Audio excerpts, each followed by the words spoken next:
बोलिए गोविंद भगवान की जय, सनातन धर्म की जय। प्रिय सज्जनों, भगवान श्री कृष्ण का जो मृत्यु का समय था वो किस प्रकार आया। भगवान श्री कृष्ण आखिरकार उस रहस्य तक कैसे पहुंचे, ऐसा कौन सा कारण था जिसके कारण उनका वध हुआ। हम आपको इस घटना से अवगत कराते हैं। मेरे प्रिय सज्जनों, आप कथा को ध्यानपूर्वक सुनें और चैनल को सब्सक्राइब करें, वीडियो को लाइक करें।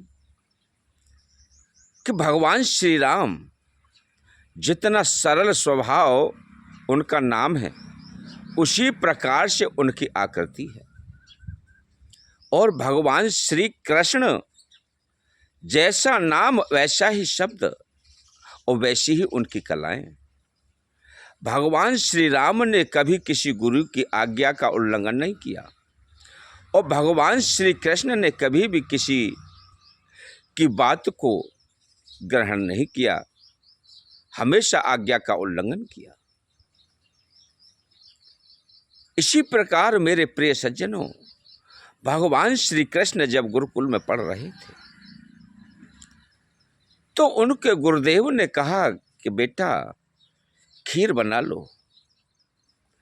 खीर बनाई गई।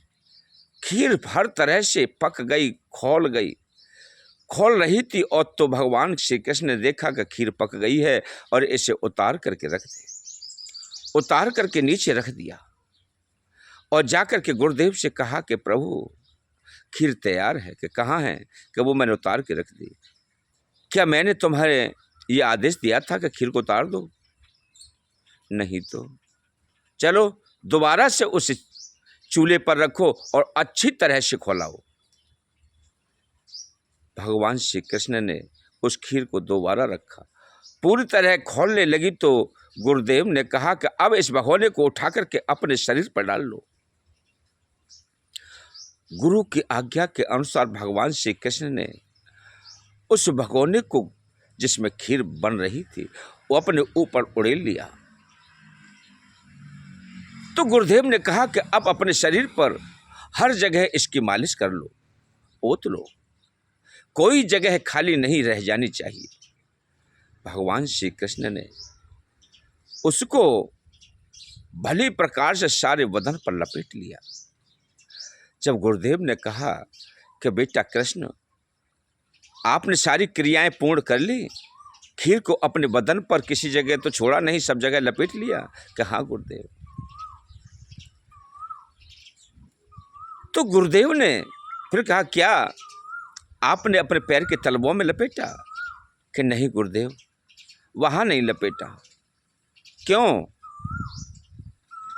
कि इसमें गाय का दूध है और पैर के तलवे में इनका अपमान होगा।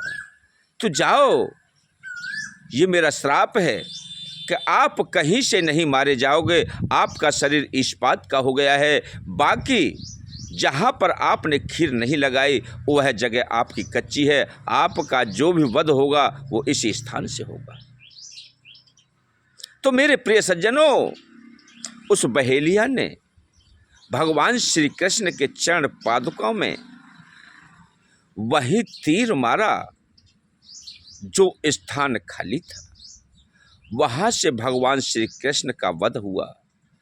इस प्रकार से इस घटना को अंजाम मिला। बोलिए गोविंद भगवान की जय।